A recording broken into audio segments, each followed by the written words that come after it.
ಇವತ್ತು ಬೆಳಗ್ಗೆ 5 ಗಂಟೆಗೆ ಎದ್ದು ನಾವು ರೆಡಿಯಾಗಿ ಬಂದಿದ್ದು ಹಾಸ್ಪಿಟಲ್ಗೆ. ಯಾಕಂದರೆ ಇವತ್ತು ನನ್ನ ಫ್ರೆಂಡ್ ಶ್ರಾವಿಂದು ವಮನ ಪ್ರೊಸೀಜರ್ ಇತ್ತು. ನಾವೇ ಬೇಗ ಬಂದಿದ್ವಿ ಅಂದ್ಕೊಂಡ್ರೆ ದರ್ಶಿನಿ ಅವರು ನಮಗಿಂತ ಮುಂಚೆನೇ ಬಂದು ಕಾಯ್ತಾ ಇದ್ರು.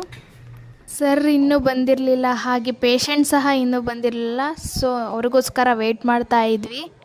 ಸಾನಿಯಾ ಅವರು ಸಿಕ್ಕಿದ ಟೈಮ್ನ ಯೂಸ್ ಮಾಡ್ಕೋಬೇಕು ಅಂತ ಸಿಕ್ಕಿದ ಟೈಮಲ್ಲಿ ರೀಲ್ಸ್ ನೋಡ್ತಾ ಇದ್ರು.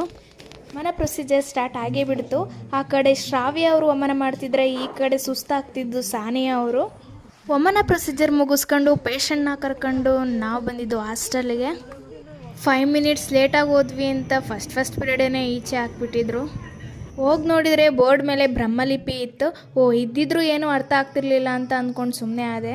ಅದಾದಮೇಲೆ ಒಡ ಹುಟ್ಟಿದವಳನ್ನ ಮನೆ ಕರ್ಕೊಂಡು ಹೋಗೋಣ ಅಂತ ಬಂದ್ವಿ.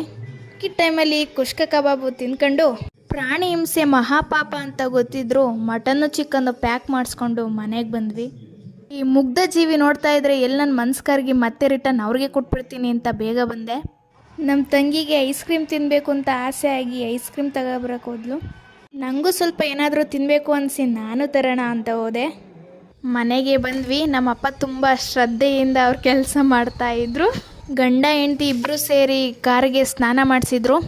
ನಮ್ಮ ಬೆಕ್ಕು ನನಗೂ ಸ್ವಲ್ಪ ಏನಾದರೂ ಕೊಡ್ತಾರೆ ಅಂತ ಪಕ್ಕದಲ್ಲೇ ಕೂತ್ಕೊಂಡು ಕಾಯ್ತಿತ್ತು. ನಮ್ಮಪ್ಪ ನಮಗೋಸ್ಕರ ಇವತ್ತು ನಾನೇ ಮಾಡ್ತೀನಿ ಅಂತ ಅಡುಗೆ ಮಾಡೋಕ್ಕೆ ಸ್ಟಾರ್ಟ್ ಮಾಡಿದರು. ಚಿಕನ್ನು ಮಟನ್ನು ನಮ್ಮ ಅಪ್ಪನ ಕೈಲಿ ಬೇಯೋಕ್ಕೆ ಸ್ಟಾರ್ಟ್ ಆದೋ. ಮೂರ್ತಿ ಚಿಕ್ಕದಾದ್ರೂ ಕೀರ್ತಿ ದೊಡ್ಡದು ಅಂತ ಪ್ರೂವ್ ಮಾಡೋಕ್ಕೆ ಒಂದು ಹುಡುಗ ಬಂದಿದ್ದ. ಅದಕ್ಕೆ ಅವನ ಪರ್ಫಾರ್ಮೆನ್ಸ್ ನೋಡ್ತಾ ಇದ್ವಿ.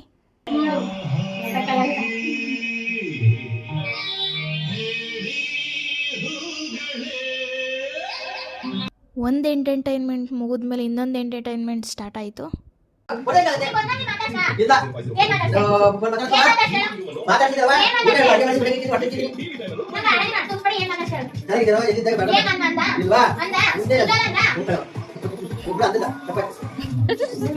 ಇವತ್ತಿನ ವಿಡಿಯೋ ಇಷ್ಟೇ. ಮತ್ತೆ ನಾಳೆ ಸಿಗುವ. ಟಾಟಾ, ಬಾಯ್ ಬಾಯ್.